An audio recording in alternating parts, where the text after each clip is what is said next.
That feeling, when your blood just starts to boil.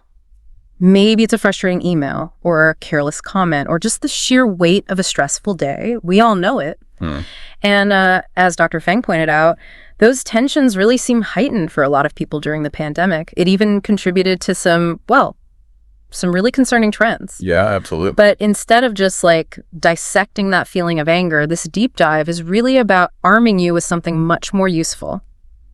Practical, actionable tools to actually navigate it. Exactly.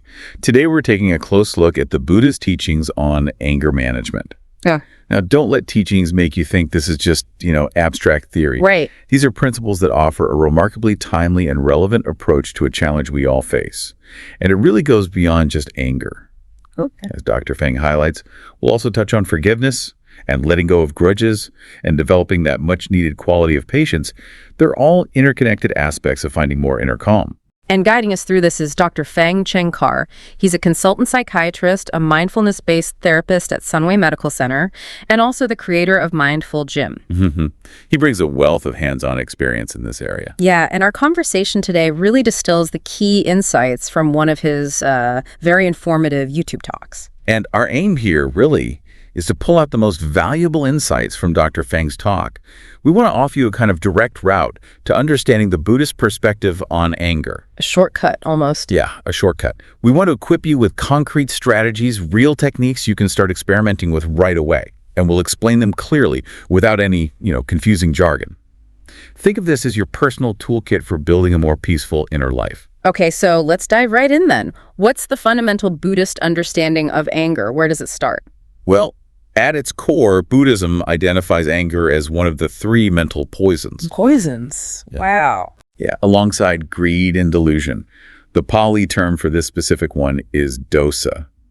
And these aren't just seen as negative feelings. They're considered fundamental roots of suffering. So really significant then. Oh, absolutely. It's seen as a pretty major obstacle to our well-being. And Dr. Phang mentioned some interesting symbolic ways anger is represented in Buddhist thought, some imagery. Yes, he did. In the Buddhist Wheel of Life, for instance, anger is often symbolized by a snake. A snake. Okay. Yeah, an animal we typically associate with venom and aggression, right? This imagery really underscores the harmful potential of anger. And then in the well-known story Journey to the West, the character of the monkey kind of embodies anger through his restlessness and, his sometimes explosive nature. Right, the Monkey King. Exactly. These metaphors give us a really vivid way to grasp the destructive impact anger can have. Definitely not cuddly creatures. Yeah. But this is where it gets really interesting for me. Dr. Phang described anger as a visitor. What's the significance of that idea? This is such a crucial perspective. From a Buddhist standpoint, our deepest nature, often referred to as bodhicitta, is seen as inherently pure and clear. Okay. So anger isn't seen as something that's fundamentally part of who we are. It's more like something that arises and eventually passes away. Like a cloud. Exactly like a cloud. Yeah. And Dr. Phang uses a very relatable analogy for this. He compares anger to the COVID virus. Oh, interesting. Yeah, just as a virus isn't a permanent fixture in our body, anger isn't a permanent part of our mind. It's a temporary visitor. It comes and it goes. And the key insight here isn't just that anger passes, but that you have the agency to not identify with it in the first place. That little bit of distance, that's where your power lies. That's a really powerful shift. Okay, so if anger's just a visitor, what does that imply for how we should, relate to it? Well, it has a profound implication. Especially as Dr. Phang observed in his psychiatric practice. He noticed that many people actually get angry at themselves for feeling angry. Oh, yeah, the double anger. Exactly. They dislike the feeling so much that they create this layer of resistance, which ironically can just fuel the anger and make it last longer. Right. But if we can recognize anger as simply a temporary visitor, something that's not inherently us, it creates a little space, just a bit. We can observe it without immediately jumping in and identifying with it. And that very active observation, that noticing, can allow it to subside more naturally. And like you said, noticing a passing cloud, you don't try to grab it, you just watch it drift by. That makes so much sense. Instead of wrestling with it, just acknowledge its presence. Okay. Now, Dr. Phang also talked about different anger personalities. What were those? Yeah, he outlined 3 main types. The rock, the soil, and the water anger personalities. Rock, soil, water. Okay. Someone with a rock anger personality tends to hold on to anger for a really long time. It gets deeply ingrained. It's lasting like words carved in stone. Ugh, that sounds incredibly draining. What about the soil type? Soil anger is more moderate. It lasts for a significant period, maybe, but it's not as permanent or intense as the rock type. Think of something planted in soil. It takes root, sure, but with effort, it can eventually be removed. Okay. And the aim, I'm guessing, is to be more like water? Precisely. The water anger personality describes someone who, well, rarely gets angry, and when they do, it just dissipates quickly. Like water flowing away, it doesn't stick. Mm-hmm. And the goal, naturally, is to cultivate this kind of fluid and non-retentive quality in our emotional responses. Just recognizing these tendencies in ourselves is a huge first step towards making that shift. He then used another analogy, the simile of the snake. How does that add to the rock, soil, water idea? Is it different? It's slightly different, yeah. The snake simile offers another way of looking at anger, categorizing it based on both how quickly it arises and how long it persists. Oh, okay. Speed and duration. Speed, duration, and also its poisonousness, which we can kind of interpret as the intensity and the harm it inflicts. So there are 4 types of snakes here, representing 4 different anger patterns. Okay, tell me about these snakes. What are the different types? All right, first, there's the snake that strikes quickly and is highly venomous. This represents someone who gets angry easily, and that anger is intense and lasts a long time. Definitely the most destructive pattern. That sounds bad. Then there's the snake that strikes quickly but isn't venomous. This is someone who flares up easily but cools down just as fast. Less damaging in the long run, maybe. So, quick to anger, quick to forgive, perhaps. What are the other 2? The third is the snake that strikes slowly but is very venomous. This describes someone who doesn't get angry easily, but when they do, oh boy, it's a deep, intense, and very long-lasting resentment. The slow burn. Exactly. Yeah. And finally, there's the 4th type, the Buddhist snake, as Dr. Phang playfully calls it. The Buddhist snake. I like that. Yeah. It strikes slowly and isn't venomous. This is the ideal. Someone who is difficult to provoke and who lets go of anger easily when it does eventually arise. And again, just reflecting on which of these patterns resonates most with you can be a really insightful step towards cultivating that more resilient Buddhist snake within ourselves. It's so helpful having these different frameworks, you know? Start recognizing our own tendencies. Now, moving beyond just understanding what anger is, Dr. Phang also stressed the harm it causes. Absolutely. He really emphasized that anger is detrimental on multiple levels, physically, mentally, and even, you could say, spiritually. How so? Well, physically, it puts a huge strain on our bodies through stress responses. Mentally, it clouds our judgment, disrupts our peace of mind, and in the Buddhist view, it creates negative karmic imprints. And he brought in some really impactful quotes to highlight this, didn't he? He did. He referenced Dhammapada verse 5. Hatred is never appeased by hatred. By non-hatred alone is hatred appeased. He underscored this as a fundamental, like an eternal truth. Wow. And he also shared some wisdom from outside of Buddhism too, like Emerson's observation, for every minute you are angry, you lose 60 seconds of happiness. That's a good one. And Gandhi's powerful statement that an eye for an eye makes the whole world blind. And just that stark reminder that anger is only one letter short of danger. These all really powerfully illustrate the destructive consequences of holding on to anger. Then, somewhat surprisingly perhaps, he talked about the Buddha seemingly endorsing killing and burning in certain contexts. That sounds contradictory. It does on the surface, doesn't it? But it's vital to understand the metaphorical meaning here. Okay. In the Jatva Sutta and Gaddha Sutta, the killing the Buddha speaks of is the eradication of anger, and the burning is the complete burning away of anger. Ah, okay. Not literal. Not literal at all. He says these actions lead to good sleep and a peaceful state of mind. So it's not about physical violence, but about actively and decisively eliminating anger from our inner experience. So it's about aggressively tackling our own anger. That makes a lot more sense when you frame it that way. Exactly. But then the crucial question is, how do we actually do that? Because let's be honest, subduing anger is definitely easier said than done. Precisely. And Dr. Phang acknowledges this challenge, and then he shifts our focus to the practical steps, the concrete how-to of managing anger from a Buddhist perspective. Okay, let's get into those steps. The first one involves mindfulness, and he introduced this concept of the Podesky hot cross bun. What is that all about? Right. The first practical step is to cultivate mindfulness of anger, to become aware that it arises for specific reasons.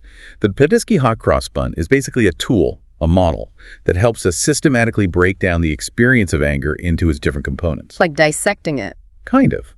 Imagine a hot cross bun divided into 4 sections. These sections represent the situation that triggered the anger, the emotions we feel in response, the thoughts that accompany the anger, our behavioral reactions, and the physical sensations we experience in our body. Okay, so situation, emotions, thoughts, behavior, physical sensations. Exactly. This structured approach helps you move from just a general feeling of, I'm angry, to identifying specific patterns and triggers, and that makes it much easier to address them. So it's a way to get a really detailed snapshot of what's actually happening when we get angry. Precisely. By paying close attention to each of these elements in the moment anger arises, we can start to identify our own unique signature anger symptoms. Signature symptoms. Yeah, the particular thoughts, feelings, behaviors, and bodily sensations that tend to surface for us, and also the types of situations that commonly set us off. This self-awareness is really the essential first step towards gaining some control. Okay, step 1. Mindfulness, understand the components. Step 2 is about willingness, being willing to let go of the anger. And Dr. Phang connects this to having compassion for ourselves. How does that connection work? Well, Dr. Phang shares a really powerful image from the Visuddhimagga text. It says, holding on to anger is like grasping a hot coal with the intent of throwing it at someone else. You are the one who gets burned. Oof. Right? Yeah. That really drives home the self-inflicted harm of anger. So this willingness, it isn't about being good or spiritual necessarily. It's a deeply practical act of self-compassion. Recognizing that holding on to anger harms you is the first step in genuinely wanting to release it. Letting go isn't about condoning someone else's actions. It's about freeing yourself from the pain. Right. And even if we can't immediately let go, just cultivating the aspiration to do so, the willingness is a really significant step forward in caring for our own well-being. That makes so much sense. We're not doing it for the other person. We're doing it to protect ourselves. Okay. What's the third step then? Step 3 is a really fundamental mindfulness practice. Slow, deep, mindful breathing. Okay, the breath. Yes. Dr. Phang emphasizes the importance of just taking a few moments to breathe deeply. It helps relax the body and calm the mind when anger starts to surface. He recommends breathing in gently through the nose and exhaling slowly through the mouth, making the exhale just slightly longer than the inhale. Simple but effective. And he mentioned some ways to enhance this simple practice, didn't he? He did. He talked about potentially incorporating gentle Qigong-style hand movements synchronized with your breath. That can further anchor your awareness in the present moment. Okay. He also suggested using visualization, like imagining yourself as a strong, stable Bodhi tree, rooted and unshaken by the winds of emotion. I like that image. Yeah. And additionally, he shared some powerful affirmations from the Zen master Thich Nhat Hanh that you can silently repeat during mindful breathing. Things like, anger has arisen, anger is not me, anger is unpleasant, this shall also pass. I'm calm, I'm strong. These can help to gently redirect your thoughts and cultivate a sense of inner peace. So those are the initial foundational steps. Mindfulness, willingness, breathing. Then he moved on to 5 specific methods for overcoming hate, drawing from the Anguttara Nikaya scriptures. Let's start with the first one, loving kindness or metta. Right, metta. Loving kindness is about actively cultivating feelings of warmth, friendliness, and goodwill towards others. Okay. One really practical way to do this, as Dr. Phang suggests, is to consciously focus on the positive qualities of someone you dislike. Even if you dislike them. Especially then. He points out that it's rare for anyone to be entirely negative. So try to identify and dwell on their good aspects, however small they might seem.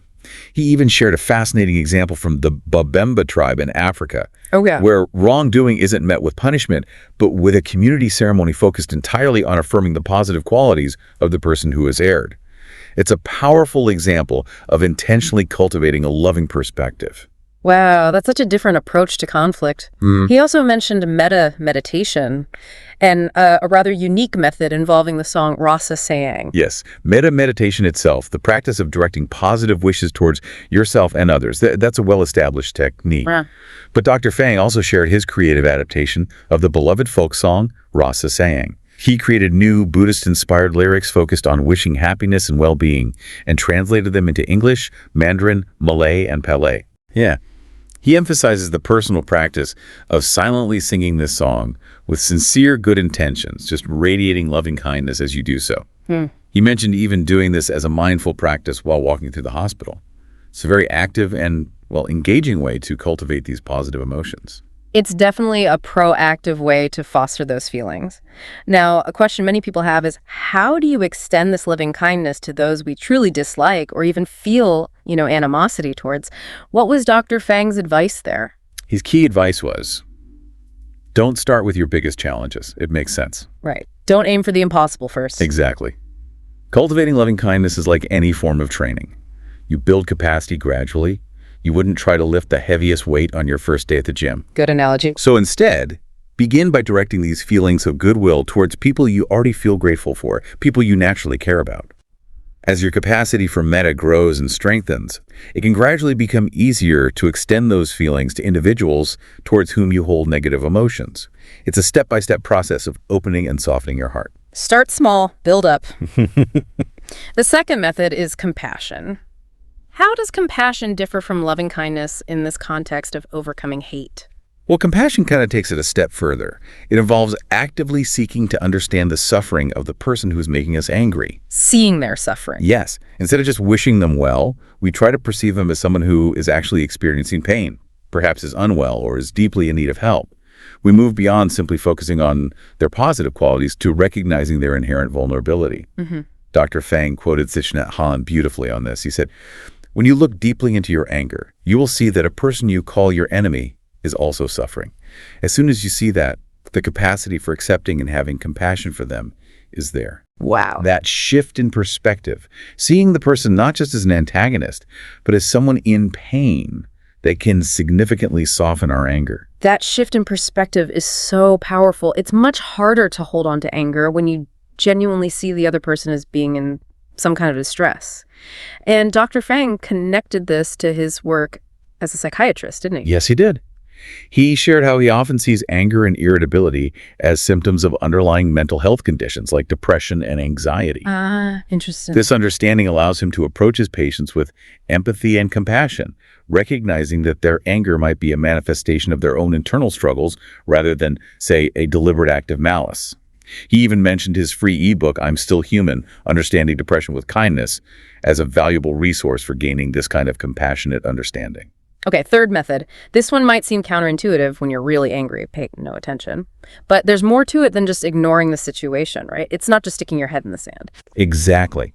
It means consciously choosing to redirect your attention towards useful and meaningful activities. The emphasis there is on useful. Right, not just scrolling social media. Definitely not. It's not about resorting to unhealthy distractions like excessive substance use or mindless escapism. Instead, it's about intentionally shifting your focus to things that are constructive and engaging, things that bring you a sense of purpose or calm. Okay. Now, Dr. Phang does point out that in some ongoing situations, like, say, unresolved relationship issues, simply ignoring the problem isn't a sustainable long-term solution. Sure.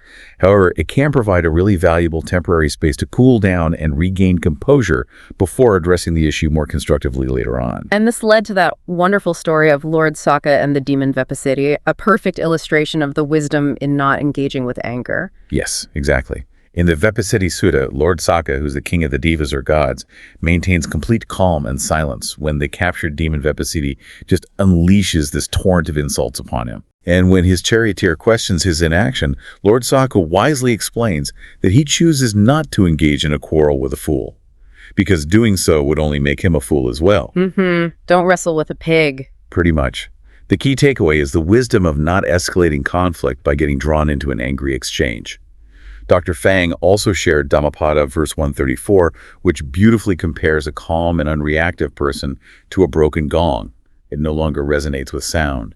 It highlights the power of inner stillness. But he also included a really important warning, a caveat, about real-life situations where simply ignoring isn't the right approach, like in cases of domestic violence or abuse. Absolute critical point. While the principle of not escalating is generally wise, protecting yourself and others from harm is always paramount. Wisdom is essential here in discerning when to disengage and when you need to seek help, set boundaries, or intervene directly. Okay, the fourth method, Cultivating equanimity, that sense of inner balance and calm no matter what's happening around us, how do we nurture that quality? Dr. Phang suggested several practices for fostering equanimity. These include engaging in calming activities like chanting or practicing mindful breathing again, listening to soothing music, basically, whatever helps you find your center. He also emphasized the importance of reflecting on difficult situations and asking ourselves, okay, what can I learn from this? Trying to find a positive purpose, even in really challenging events, like he mentioned, reflecting on the COVID-19 pandemic. Finding the lesson. Finding the lesson. Remembering that none is free from blame, as the Dhammapada verses 227 and 228 remind us. Even contemplating our own mortality, as in Dhammapada verse 6, can help put things in perspective and lessen the intensity of our emotional reactions. Right, the big picture. Exactly. Okay. Finally, the fifth method is reflecting on karma.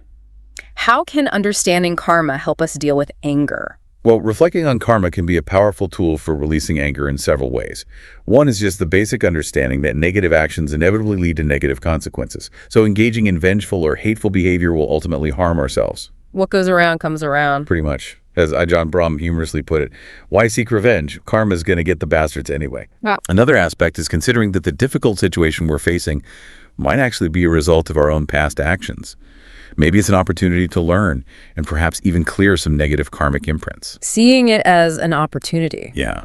And lastly, consciously focusing on the good karma we have accumulated and the blessings in our lives can help shift our attention away from feelings of resentment and towards gratitude and contentment. Shifting focus to the positive. And there was a bonus method as well, wasn't there? Something about causes. Yes, the bonus method was to thoughtfully reflect on the causes and conditions that give rise to anger, both in ourselves and in others. Okay, like the triggers. Triggers, yes, but also deeper things.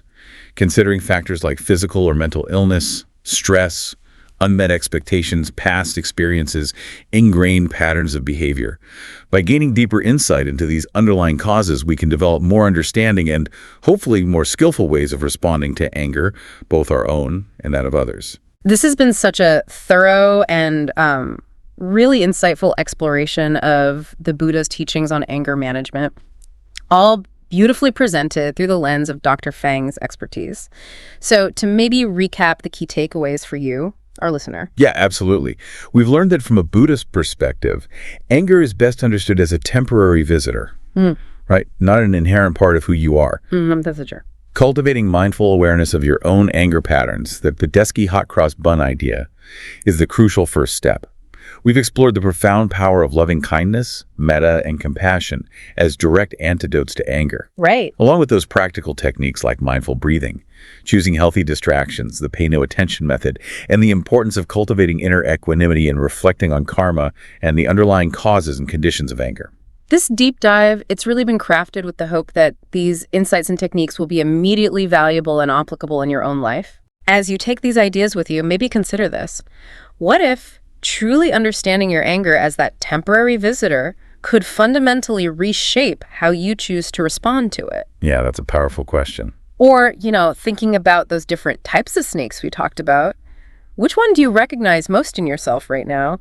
And what small conscious step could you maybe take today towards embodying the calm resilience of that Buddhist snake?